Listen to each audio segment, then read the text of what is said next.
सर्वेभ्यो नमः। देववाणी संस्कृतम YouTube channel में आप सभी का हार्दिक अभिनंदन। मित्रों, श्रीमद् अन्नम भट्ट विरचितः तर्क संग्रह को पढ़ रहे हैं। आज इसकी हम कक्षा 6 को पढ़ेंगे। 5 कक्षाएं पढ़ा दी है, प्लेलिस्ट में कॉलम बना दिया गया है तर्क संग्रह नाम का। तो 6वीं कक्षा को पढ़ेंगे। चलिएगा, सभी पाठकों से निवेदन किया जाता है कि आप सभी इसकी सभी वीडियो को क्रमानुसार पढ़ें तो ठीक से समझ में आएगा। अभी तक हमने तर्क संग्रह का जो मूल भाग है वो कितना पढ़ लिया है, व्याख्या सहित। ये श्लोक पढ़ लिया था। निधाय हृदय विश्वेशम विधाय गुरु वंदनम बालानाम सुख बोधाय क्रियते तर्क संग्रह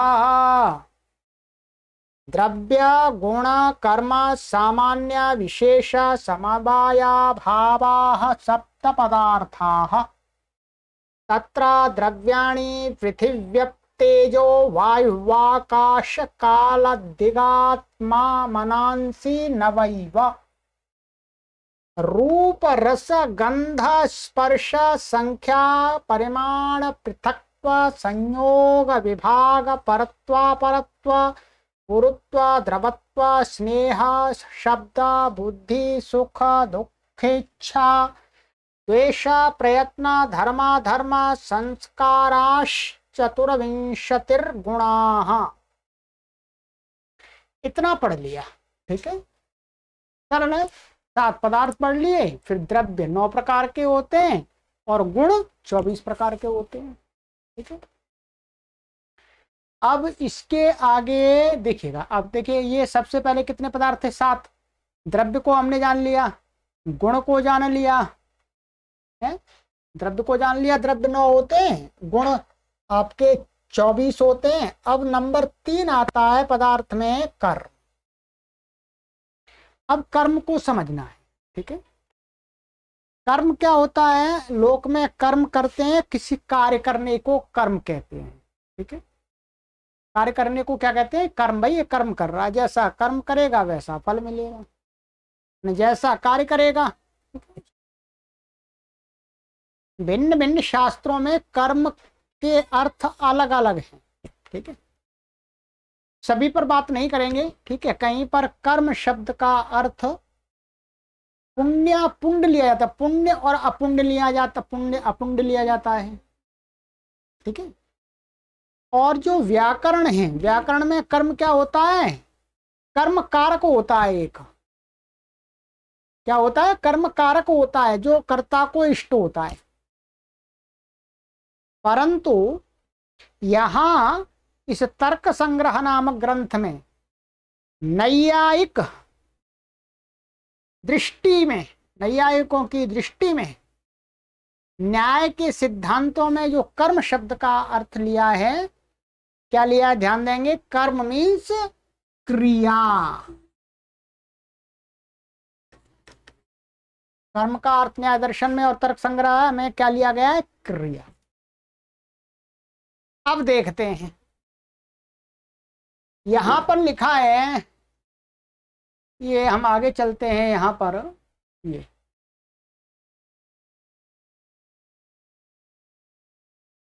कर्मणाम विभागः, कर्मणाम विभागः माने कर्मों के विभाग, जो कर्म पदार्थ है उसके विभाग, माने क्रियाओं के विभाग, इनके भी विभाग किए गए हैं। अन्नम भट्ट महाराज जी कहते हैं, उत्क्षेपणा क्षेपणा कुंचन प्रसारण गमनानि पंच कर्माणि, ठीक है। क्या कह रहे हैं? ये पांच कर्म है। पंच कर्माणि 5 कर्म है, माने 5 प्रकार की, संसार की सभी क्रियाओं को 5 प्रकार की क्रियाओं में गिन रहे हैं, ठीक है। जैसे उत्क्षेपण पहला क्या है, उत्क्षेपण क्रिया, अभी बता देंगे, इसका अर्थ ही समझा देंगे। अपक्षेपण, आकुंचन, प्रसारण और गमन, ये 5 कर्म हैं, 5 क्रियाएं हैं, माने जो कर्म पदार्थ 5 भागों में बटा हुआ। बोलो कितने भागों में बटा हुआ, कमेंट कीजिएगा, जल्दी से करिएगा। यदि आप इस कोर्स को 100 वर्ष बाद भी पढ़ रहे हैं तो भी कमेंट करते रहिएगा लगातार, ठीक है। कितने कर्म होते हैं, 5 कर्म होते हैं। कौन से, उत्क्षेपण, अपक्षेपण, आकुंचन, प्रसारण और गमन। अभी आपको इनका शब्दों का कुछ का तो अर्थ समझ में आ रहा होगा, एक तो गमन का अर्थ आपको समझ में आ गया होगा। चलिएगा इधर से ही ले लेते हैं चलिए शुरू से लेंगे, पहले गमन तो आप जानते हैं, फिर समझा देंगे। उत्क्षेपण, उत्क्षेपण होता है, उत माने ऊपर को, क्षेपण माने फेंकना, माने ऊपर को फेंकना, ऊपर फेंकना रूपी क्रिया, ठीक है। जैसे पेन ऊपर फेंक दिया, ये क्या, उत्क्षेपण है। किसी भी पदार्थ को, किसी भी को ऊपर की तरफ गमन, गति करा देना, ऊपर फेंकना क्या है, उत्क्षेपण है। और अपक्षेपण, अपक्षेण, अप माने नीचे, क्षेपण माने फेंकना, नीचे फेंकना, नीचे की तरफ फेंकना क्या होता है, अपक्षेपण कर्म होता है।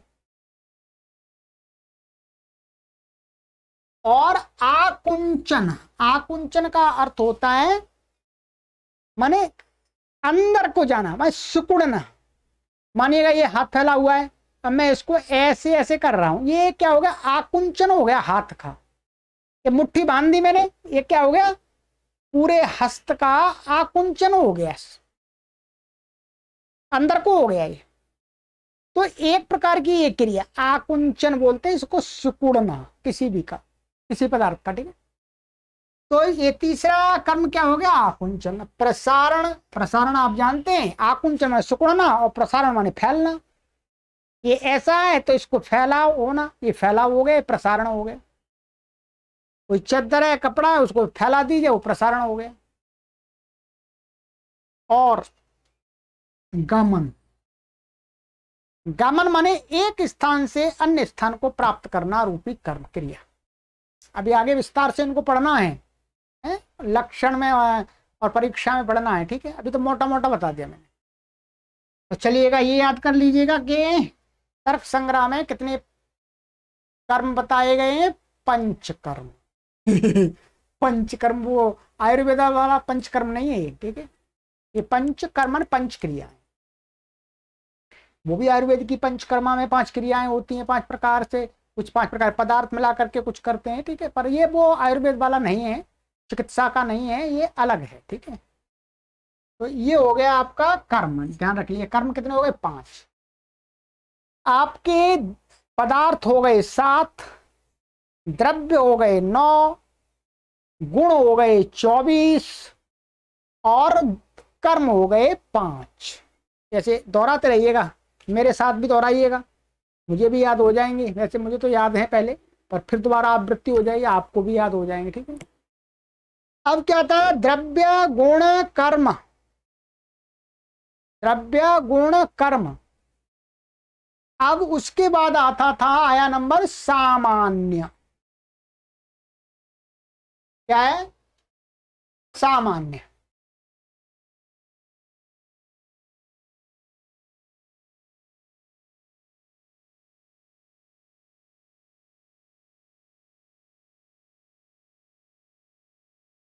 सामान्यस्य भेदाः,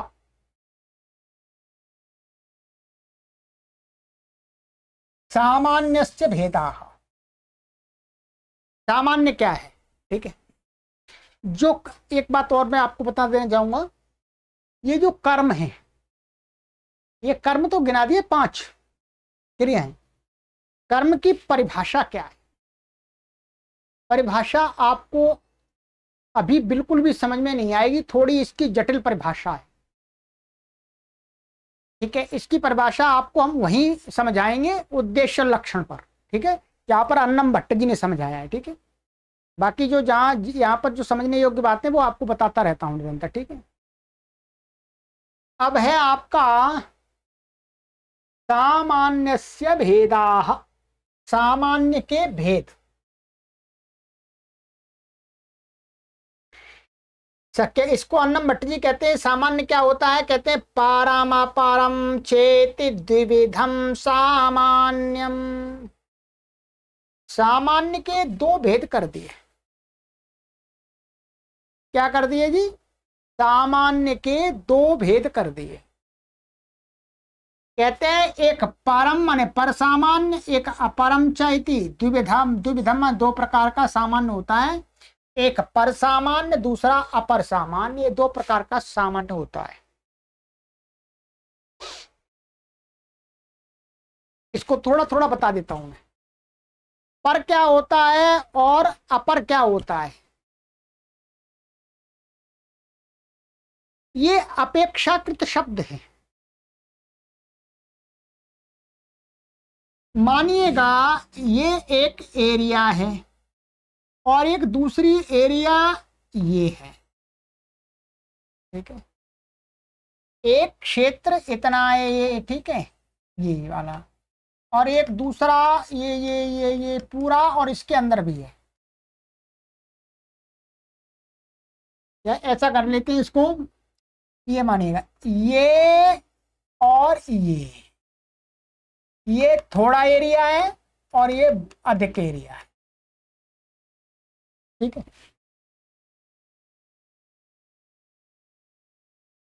माने कम कम क्षेत्र में रहने वाला क्या कहलाता है, अपर। सामान्य माने कम क्षेत्र में रहने वाला सामान्य क्या कहलाता है, अपर सामान्य। और अधिक क्षेत्र में रहने वाला जो सामान्य वो कहलाता है पर सामान्य। और माने परे तक है, दूर तक है। जैसे उदाहरण के लिए आपको आराम से समझ आएगा, यहां सामान्य का अर्थ है, लिखा हुआ जाति। क्या है, जाति। जाति का अर्थ क्या है, जाति। जैसे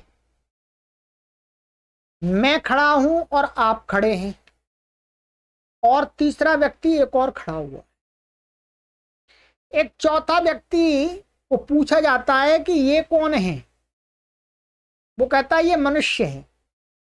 उसको सामने वाले को, वो चौथा व्यक्ति को पूछते हैं कि ये कौन है, तो वो कहता है ये भी मनुष्य है। तीसरा व्यक्ति खड़ा है, उसके बारे में पूछते हैं भाई ये कौन है, वो कहता है ये भी मनुष्य है। क्या, ये भी मनुष्य है।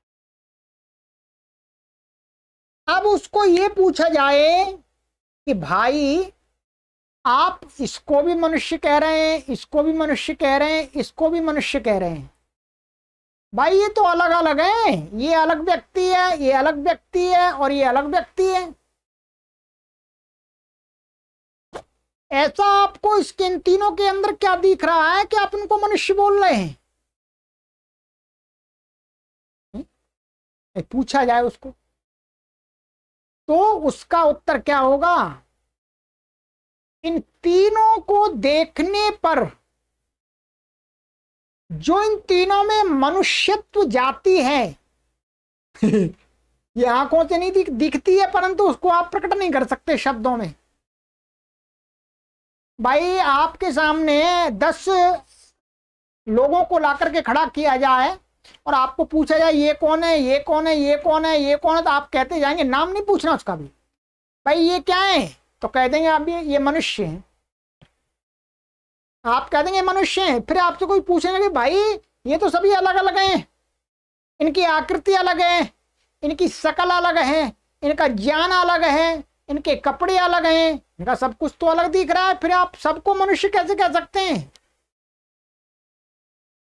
तो वो व्यक्ति कहेगा कि भाई इनके अंदर एक ऐसा कोई तत्व है, कोई धर्म है जो सब में समान रूप से है।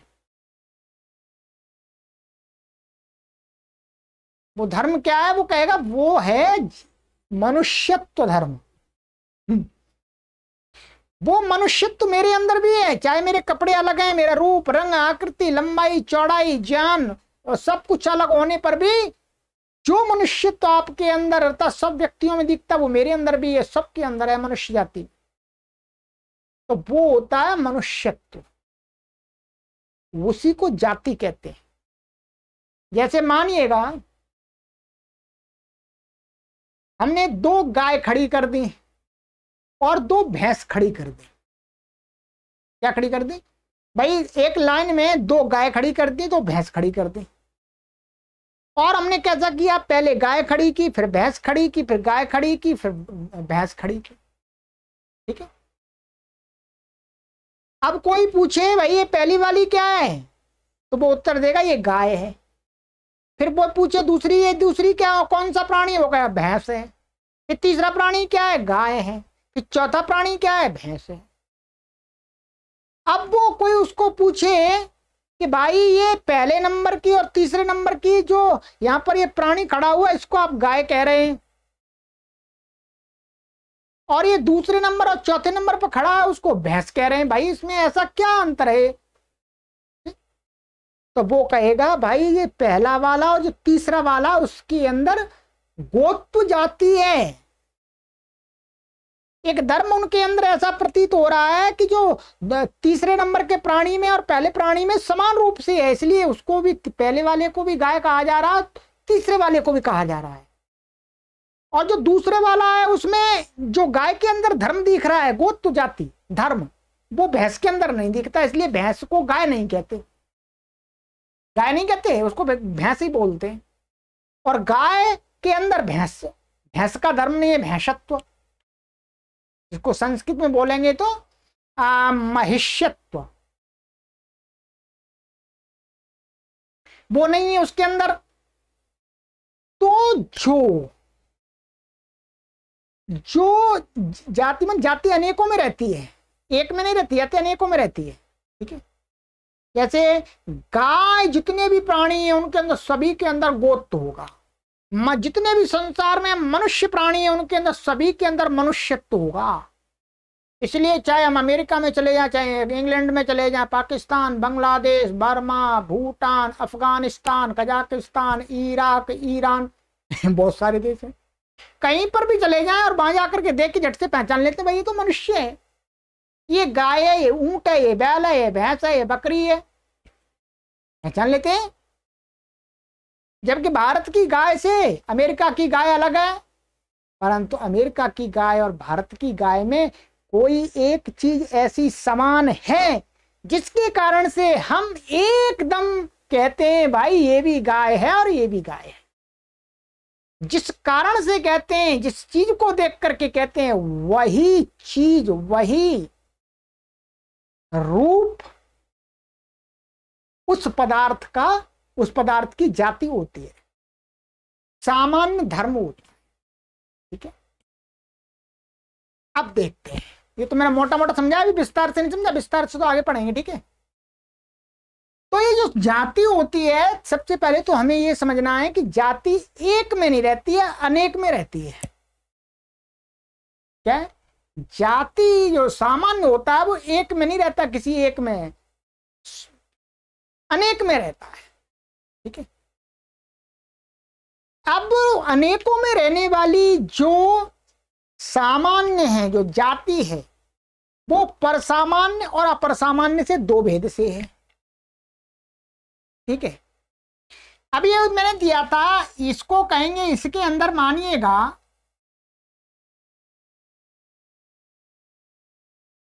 ये इतना एरिया है और ये इतना एरिया है। ठीक है।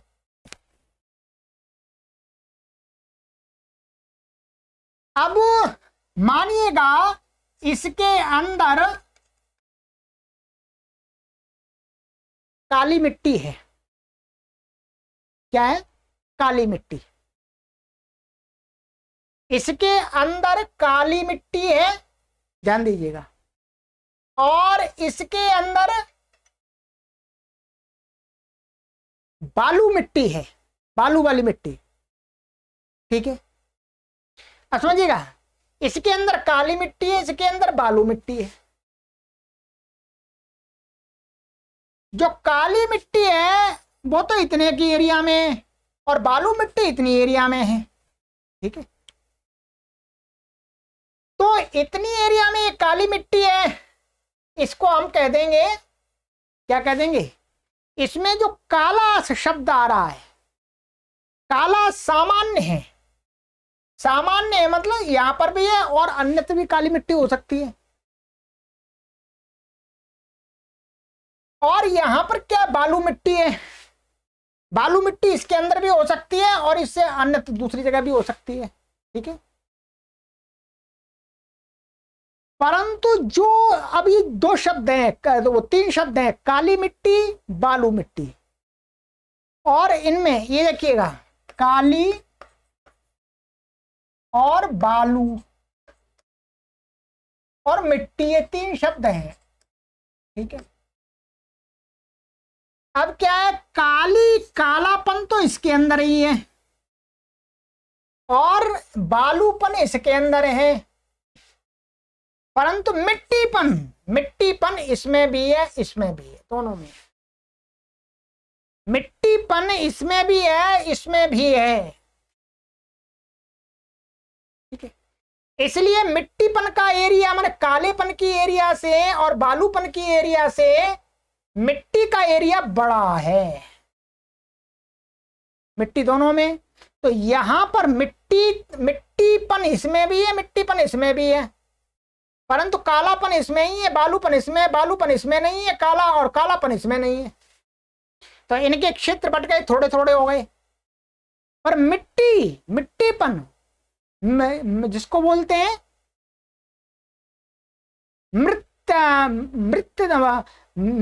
मिट्टी बोलते हैं हिंदी में, अभी आपको समझ नहीं आएगा। तो मिट्टी ये है, तो ये मिट्टी है, इसको यहां कहा जाएगा, ये कैसा है, पर सामान्य, क्योंकि पर्स इसका एरिया ज्यादा है। काली मिट्टी, काली कालापन जो कहा जाएगा, काला वो कहा जाएगा अपर सामान्य, क्योंकि वो कम एरिया में है। ऐसे बालूपन भी कम एरिया में है और मिट्टीपन ज्यादा। तो इस प्रकार से अपेक्षाकृत होते हैं परम अपरम च द्विविधम सामान्य।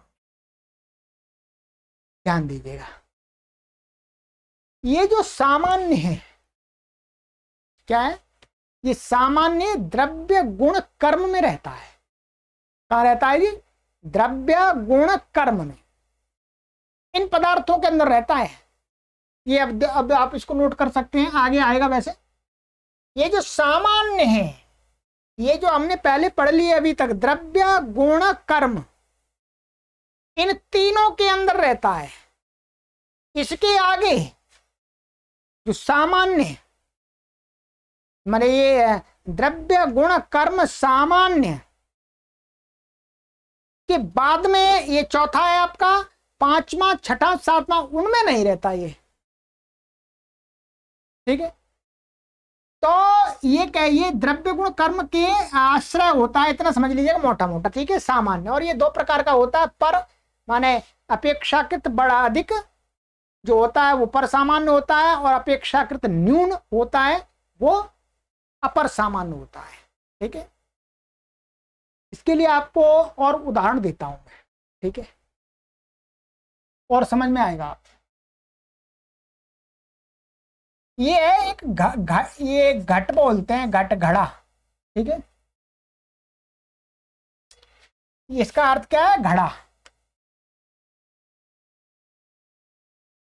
और एक है पट, पट का अर्थ होता है वस्त्र, कपड़ा, कपड़ा लिख देते हैं हिंदी में। ठीक है,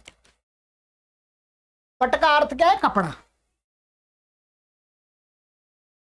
इसके अंदर हम कहें कि घट के अंदर घट की जाति क्या है, तो घट की जाति हम संस्कृत शब्द से कहें तो घटत्व है। जैसे मनुष्य के अंदर मनुष्यत्व जाती है, वैसे घट के अंदर घटत्व जाती है। क्या है इसके अंदर, घटत्व। घटत्व के कारण से ही इसको क्या बोलते हैं, घड़ा। पट, पट के अंदर, कपड़े के अंदर पट को पट क्यों बोलते हैं, क्योंकि इसके अंदर पटत्व जाती है। ठीक है, ये अब क्या करना है, देखिए घटत्व घट के अंदर है, पट के अंदर नहीं है। घटत्व भाई घटत्व जाति घड़े के अंदर ही है, जितने भी घड़े हैं, और कपड़े के अंदर नहीं होता, कपड़े को घड़ा नहीं कह सकते। और पटत्व जाति किसमें है, पट में, घट में नहीं है। ठीक है, इनका अपना एरिया निश्चित हो गया। इसको बोलते हैं घड़ा क्योंकि इसके अंदर घटत्व है। इसको बोलते हैं पट क्योंकि इसके अंदर पटत्व है। इसको घटत्व नहीं बोलते हैं क्योंकि इसके अंदर घटत्व नहीं है। इसको घड़ा नहीं बोलते हैं क्योंकि घटत्व नहीं है। और इसको इसको पट नहीं बोलते हैं क्योंकि इसके अंदर पटत्व नहीं है, इसलिए नहीं बोलते हैं। ठीक है, अब ये घड़ा, घट और पट ये दोनों क्या हैं, द्रव्य।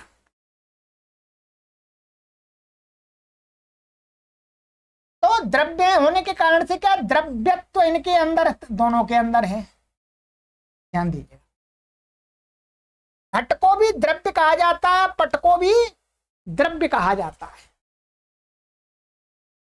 ठीक है, घट को भी द्रव्य कहा जाता है और पट को भी द्रव्य कहा जाता है।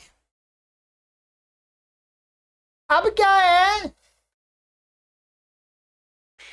अब इसको द्रव्य क्यों कहा जाता है, क्योंकि इसके अंदर द्रव्यत्व जाती है। इसको द्रव्य क्यों कहते हैं, क्योंकि इसके अंदर द्रव्यत्व जाती है। भाई कोई पूछे ये क्या है, ये द्रव्य है, हाँ ये क्या है, द्रव्य है, क्योंकि इन दोनों के अंदर द्रव्यत्व है। परंतु आपको कोई पूछे भाई ये पुस्तक है, आप कहेंगे नहीं ये पुस्तक नहीं है, तो पेन है। आपको को पूछे ये क्या है, पेन है, भाई नहीं ये तो पेन तो नहीं है, तो पुस्तक है जी। ठीक है, और द्रव्य कहने से आप कहेंगे हाँ दोनों द्रव्य हैं। ऐसे उदाहरण यहां पर घटाए मैंने आपके लिए। तो अब क्या हुआ, द्रव्यत्व जाति का जो एरिया है वो क्या है, ये दोनों घट और पट है। द्रव्यत्व जाति का जो क्षेत्र है वो घट और पट दोनों आ जाते हैं इसके अंदर। और घटत्व जाति का, घट जाति का जो एरिया है वो केवल घट ही है, पटत्व जाति का जो एरिया है वो केवल पट ही है। इसलिए ये पटत्व का एरिया कम है, घटत्व का एरिया कम है, द्रव्यत्व का एरिया अधिक है। पर सामान्य ये भी है, घटत्व और पटत्व क्यों हो जाती है, और द्रव्यत्व ये भी सामान्य है। तो जिसका एरिया अधिक होता है उसको बोलते हैं पर सामान्य। तो ये क्या हो गया यहाँ पर सामान्य, द्रव्यत्व हो गया पर सामान्य, और पटत्व हो गया अपर सामान्य, घटत्व हो गया अपर सामान्य। अब आपको ये बात समझ में आनी चाहिए, नहीं आई तो कोई घबराने की बात नहीं है, क्योंकि ये तो मैं अपनी तरफ से बता रहा हूं आपको। आगे तो पढ़ाना है, उदाहरण दे दे करके पढ़ाना है आगे। ठीक है, तो ये हो गया आपका परम अपरम चेति द्विविधम सामान्यम। चलिए तो आज इतना ही रखेंगे, मेहनत करनी पड़ेगी इसमें, और बुद्धि को थोड़ा सा बहुत आपको परिश्रम करना पड़ेगा, तब समझ में आएगी चीज। फिर भी हो सकता है पूरा समझ में नहीं आए अभी, क्योंकि ये प्रवेश ग्रंथ है। ठीक है, परंतु घबराने की आवश्यकता नहीं है, भागना नहीं है। संकल्प ले लिया कि इस तर्क संग्रह पुस्तक को मैं पूरा पढ़ूंगा ऑनलाइन, चाहे मुझे समझ में बिल्कुल भी नहीं आए तो भी पढ़ूंगा। ऐसा तो हो ही नहीं सकता, बिल्कुल क्यों नहीं समझ में आएगी। हाँ थोड़ा कम समझ में आ सकता है तो मान लिया, पर अधिक प्रतिशत भाग तो आपको समझ में आएगा ही। संकल्प के साथ पढ़िएगा, छोड़ना नहीं है। मैंने भी संकल्प लिया है कि पूरा पढ़ाऊंगा, इसको पूरा पढ़ाऊंगा, लगातार पूरा कोर्स बनाना है, करोड़ों लोग इसको जान सकें कि भाई देखो संस्कृत में इस प्रकार के शास्त्र हैं, संस्कृत में इस प्रकार के गूढ़ रहस्यों को बताने के लिए, बुद्धि को शार्प बनाने के लिए, बुद्धि को तर्कमयी बनाने के लिए ऐसे ऐसे ग्रंथों की रचना की गई है संस्कृत साहित्य के अंदर। ठीक है, तो ये आप सभी के लिए एक अवसर है और मेरे लिए भी अवसर है। मेरे लिए भी अवसर है कि मुझे एक बहुत बड़ा क्षेत्र मिला है पढ़ाने के लिए अपने पाठकों को। संपूर्ण ब्रह्मांड मिल गया है, मान लीजिएगा, सब संपूर्ण पृथ्वी तो मिल ही गई है। पृथ्वी के जितने भी लोग पढ़ सकते हैं, पढ़ना चाहें। ठीक है, चलिएगा, तो आगे की कक्षा में मिलेंगे। अब हमारा क्रम में आएगा विशेष पदार्थ। विशेष पदार्थ पर चर्चा करते हैं आगे। ठीक है, सभी को सादर नमस्ते, सर्वेभ्यो नमः।